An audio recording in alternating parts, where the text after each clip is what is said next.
Salut tout le monde et bienvenue. Aujourd'hui on se retrouve devant un nouveau décor puisque on est devant ma bibliothèque dans mon espace bureau. Je pensais que c'était une bonne idée de décor puisqu'aujourd'hui on va parler des livres que j'ai lus pendant les 6 premiers mois de l'année 2020. On a eu le temps de bien lire avec le confinement et tout ça. Donc au début de l'année je me suis fixé un objectif de 15 livres sur l'année. Et finalement, j'ai presque atteint cet objectif puisque en 6 mois, j'ai déjà lu 13 livres. Sur ces 13 livres, il y en a 2 que je ne vous présenterai pas.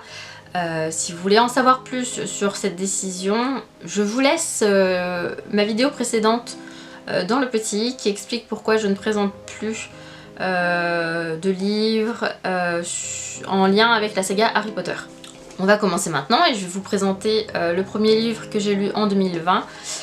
Qui est Le vieux qui ne voulait pas fêter son anniversaire de Jonas Jonasson aux éditions Pocket. C'est un roman, une fiction que j'ai lu assez rapidement en début d'année puisque c'était une relecture, je l'avais déjà lu il y a quelques années de ça. Alors, c'est un roman qui m'a fait beaucoup rire, qui me fait assez rêver aussi parce que l'action se passe en Suède, mais aussi tout autour du monde. Donc dans le roman on suit Alan Carlson qui est un presque centenaire qui vit dans une maison de retraite où il s'ennuie fermement, vraiment. Et le jour de son anniversaire il décide de fuguer de la maison de retraite et d'aller à l'aventure une nouvelle fois puisque sa vie n'a été faite que d'aventures, donc il décide d'aller à l'aventure une nouvelle fois. Et je m'excuse si je regarde par là, c'est parce que j'ai mon retour écran. Et donc du coup, on suit ses aventures, les rencontres qu'il peut faire durant cette cavale, puisqu'il est recherché par tout le monde suite à sa fugue, puisque c'est assez peu commun, un centenaire qui décide de partir de sa maison de retraite. Voilà, c'est assez drôle, c'est touchant parce que on apprend à connaître chacun des personnages qui sont rencontrés au fur et à mesure de l'aventure et en fait on s'imagine assez bien les paysages qu'on peut avoir autour en Suède ou de par le monde. Et en fait j'ai relu ce livre parce que je me suis acheté la suite entre guillemets, Le vieux qui voulait sauver le monde, je crois que c'est comme ça que ça s'appelle. Et en fait je l'avais commencé quand je l'ai acheté en fin d'année dernière. Je l'ai commencé et finalement je me souvenais plus trop de l'histoire de celui-ci et j'arrivais pas à accrocher à l'histoire, donc du coup j'ai relu celui-là. Mais pour le moment je n'ai pas lu le deuxième mais je pense que je vais le lire assez vite. J'ai ensuite lu Les yeux de Slimane Baptiste Berhoun qui est un thriller psychologique terreur entre guillemets aux éditions Bragelonne. Donc dans ce roman on suit une jeune femme qui s'appelle Lucie Klein qui enquête et qui est en quête de réponses à certaines de ses questions. En fait elle va débarquer dans un asile psychiatrique qui est perdu dans la campagne française. C'est un asile qui se trouve sur un plateau qui est connu pour être un peu le repère d'un monstre chimérique qui fait peur à toute la population du village en dessous du plateau. Et donc on suit cette jeune femme qui débarque de Paris, qui se dit disciple du professeur Lacan. Et on la suit dans sa recherche pour l'élucidation d'un crime qui a été commis à Paris. Et elle pense pouvoir trouver une réponse dans cet asile. Et alors c'est un roman qui tient vraiment en haleine. Franchement j'ai adoré le lire. Je l'ai commencé un jeudi soir. Je me suis raisonnée, je me suis dit que j'allais pas le finir d'un coup. Donc je l'ai commencé un jeudi soir. J'ai dû m'arrêter. J'étais déjà à un peu plus du premier tiers. J'ai dû lire 2 ou 3 heures je pense. Et puis en fait je l'ai relu le vendredi, je l'ai repris le vendredi soir et j'étais tellement plongée dans ma lecture que au moment où j'ai relevé la tête, il était 5 heures du matin et il me restait à peu près une cinquantaine de pages. Voilà, donc ça m'a vraiment tenu en haleine, c'est un roman qui est passionnant, il y a plein de rebondissements. Personnellement, jusqu'au bout, je ne savais pas le dénouement, j'avais pas deviné le dénouement.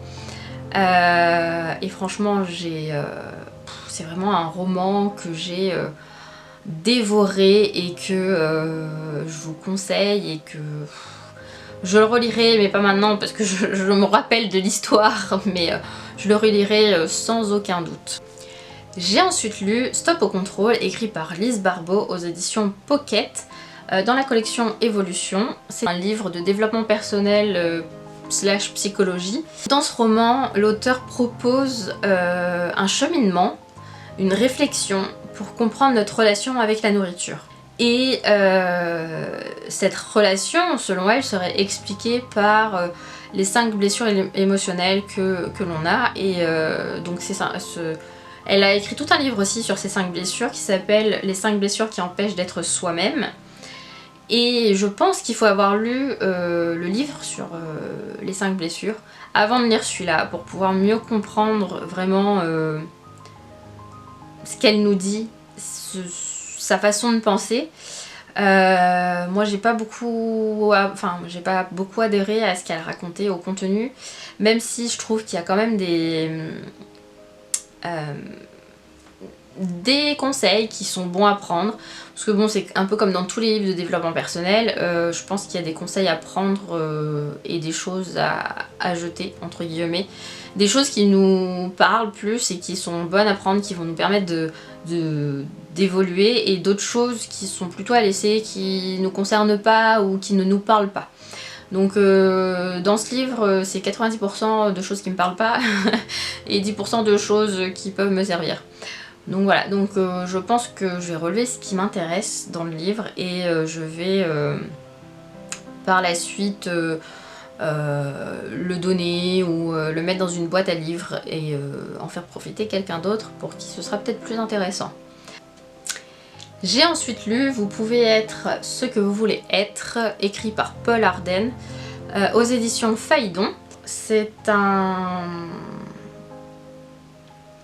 livre pour les gens qui veulent réussir, les gens qui sont ambitieux, les entrepreneurs, futurs entrepreneurs, les gens qui travaillent dans le marketing, les gens qui veulent développer des idées. C'est un livre de développement personnel plus tourné vers le professionnel, donc la carrière professionnelle, comment on peut la faire évoluer, qu'est-ce qu'on peut faire pour sortir de la médiocrité.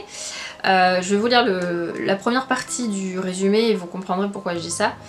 Vous pouvez être ce que vous voulez être est un guide concis pour tirer le meilleur de soi-même, une bible de poche qui permettra aux timides talentueux de penser l'impensable et de rendre possible l'impossible.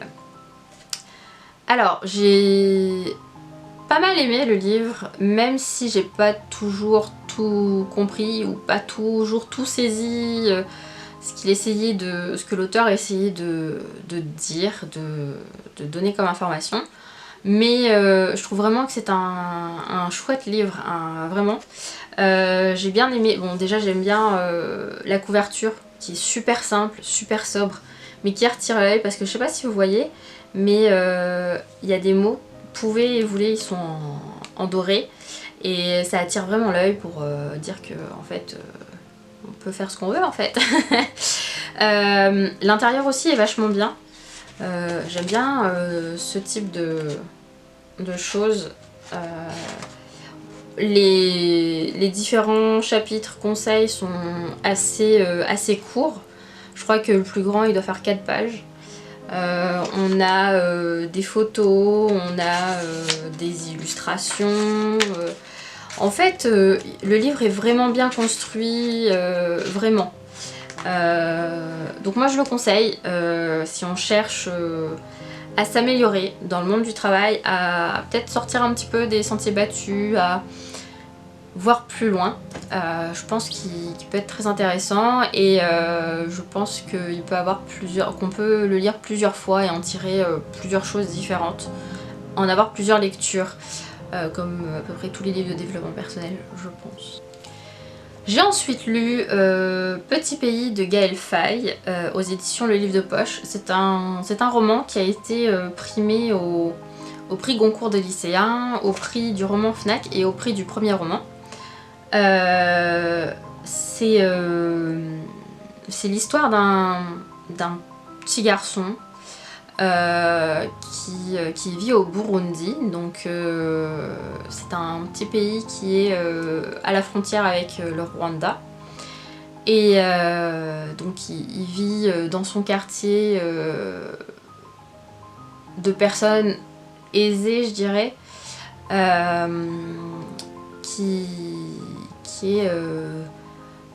il est métis en fait. Sa maman est rwandaise et son papa est blanc, français.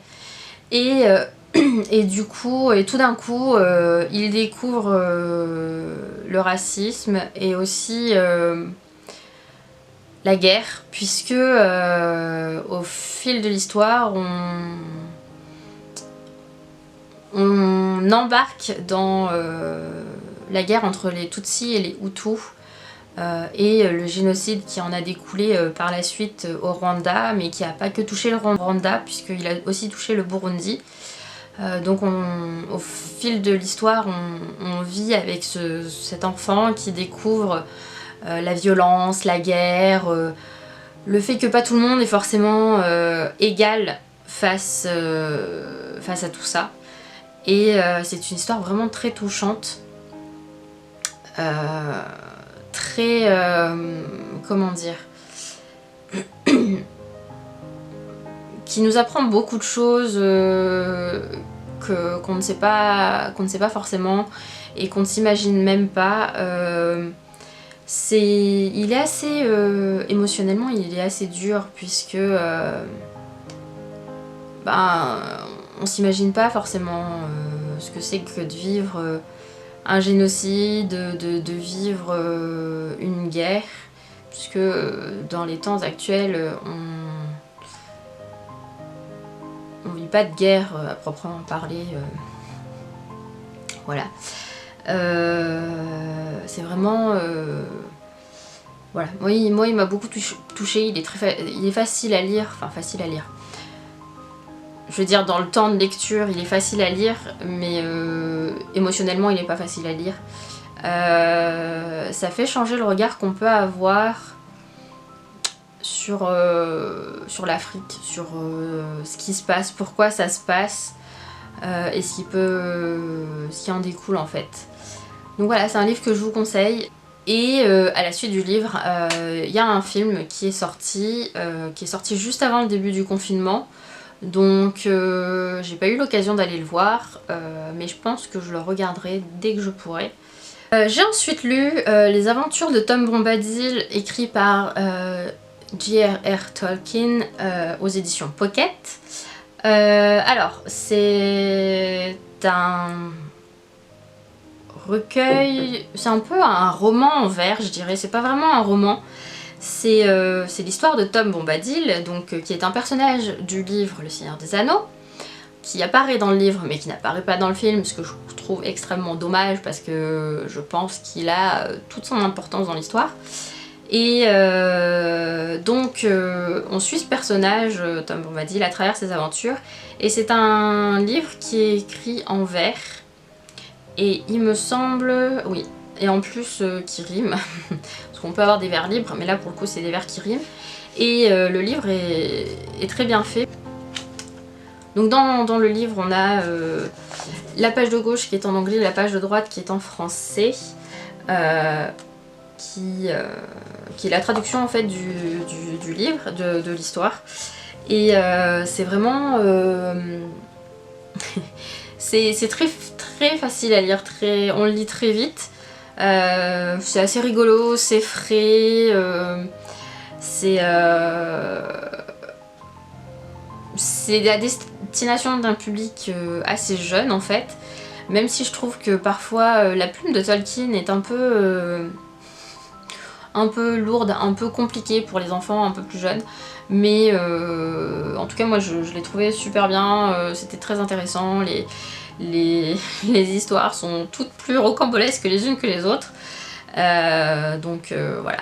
Donc je vous conseille, si vous aimez l'univers de Tolkien et toutes les histoires qui ont lien avec la Terre du Milieu. J'ai ensuite lu La mort est une garce de Baptiste Beaulieu aux éditions Le Livre de Poche. Je vous mettrai une image là puisque je l'ai lu en version numérique. C'est une nouvelle assez courte qui retrace l'histoire d'un médecin, d'un vieux médecin, de ses tout débuts à l'école de médecine, à son grand amour et puis sa vie un peu plus tard. Et je trouve que ça a été la nouvelle rafraîchissante, très douce, décalée, drôle, mais en même temps tellement touchante dans son histoire. C'est une façon d'appréhender la mort différemment. C'est vraiment une nouvelle qui m'a touchée et pour une première lecture de cet auteur que je voulais absolument lire parce que je le suis sur les réseaux sociaux et je trouve qu'il est très sincère, touchant. Voilà, en fait c'est quelqu'un quelqu'un qui a l'air bien. Et je voulais lire ses romans pour voir un peu si ces histoires me donnaient la même impression. Et effectivement, ça me donne exactement la même impression. Donc je suis très heureuse d'avoir lu cette nouvelle et j'espère en lire d'autres de Baptiste Beaulieu, lire d'autres livres de Baptiste Beaulieu dans les mois à venir. Parce que j'ai vraiment aimé ça. Voilà. J'ai ensuite lu aussi en version numérique, donc je vous mettrai une image là, Le chien des Baskerville de Sir Arthur Conan Doyle. C'est une aventure de Sherlock Holmes avec un chien démoniaque et une histoire de malédiction. C'est un livre que j'ai lu quand j'étais au collège, il me semble. Ouais, sans doute au collège ou au lycée, en anglais. Je sais que je l'ai lu en anglais. Et en fait, bizarrement, c'est pas ce vers quoi je me tournerais. Le policier, c'est un peu moins mon truc. Et pourtant, j'ai adoré me replonger dans cette histoire parce que la dynamique Watson-Sherlock Holmes est extrêmement drôle. Sherlock Holmes est tellement spécial. et vraiment, ça a été une histoire qui m'a vraiment replongée dans mes souvenirs d'adolescente, de la première fois que je l'ai lu. C'était un bon moment à passer, voilà. J'ai ensuite lu Les prénoms épicènes, écrit par Amélie Nothomb aux éditions Le Livre de Poche. C'est une nouvelle assez courte par une de mes auteurs préférées, Amélie Nothomb. Dans ce roman, on suit des personnages qui ont des prénoms épicènes. Donc les prénoms épicènes, ce sont des prénoms qui sont mixtes, qu'on peut mettre au féminin comme au masculin, et on suit l'histoire d'une famille qui évolue dans la société. Et il va y avoir un petit twist, un petit truc dans l'histoire qui va faire que tout va changer. C'est une histoire que j'ai adoré lire, que j'ai adoré suivre, ça a été une lecture super facile, super simple en même temps. Moi, quand je dis du Amélie Nothomb, ça va très vite, hein. J'adore cet auteur, j'adore sa plume, j'adore sa façon de décrire les choses, j'adore le côté un peu froid, chirurgical de certains de ses personnages, mais qui touchent quand même, qui ont une certaine humanité qui fait qu'on peut se sentir proche d'eux. C'est une nouvelle que je vous conseille vraiment, qui est facile à lire, rapide, qui a pas mal de rebondissements. J'ai ensuite lu Le Vagabond américain en voie de disparition et Grand voyage en Europe, écrit par Jacques Kerouac aux éditions Folio. Ce sont 2 nouvelles écrites par Jacques Kerouac, qui est l'auteur de Sur la route. Et je crois que c'est le livre que j'ai le moins aimé lire des lectures que je vous présente là aujourd'hui. Parce que j'accroche pas au style, je trouve ça lourd et lent et j'ai l'impression d'être dans la contemplation et ça me va pas du tout. Donc j'ai pas du tout aimé. Et clairement, je vais pas garder le bouquin parce que moi ça me... Je préfère ne pas garder les livres qui m'ont pas intéressée. Et voilà. Et pour finir, j'ai lu The Wicked Deep, La malédiction des Swan Sisters de Shay Earnshaw aux éditions Rajo. Je l'ai emmené pour le lire en week-end en Dordogne. Je m'étais dit ouais, je suis pas sûre de le finir parce que bon, il est pas très gros mais il est pas petit non plus. Et finalement je l'ai fini, donc je suis partie, je l'ai lu en 3 nuits.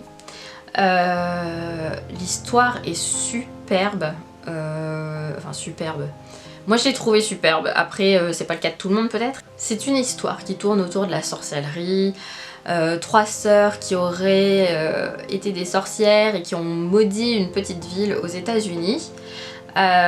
Et dans l'histoire on suit une jeune fille qui aurait des pouvoirs au moment de la période dite des Swan Sisters. En fait, tous les ans, à un moment de l'année, au mois de juin, les Swan Sisters reviennent hanter cette petite ville. Et je vous raconterai pas le reste parce que faut que vous le lisiez, que vous le découvriez par vous-même. J'avais acheté ce livre parce que je l'avais vu sur un compte Instagram et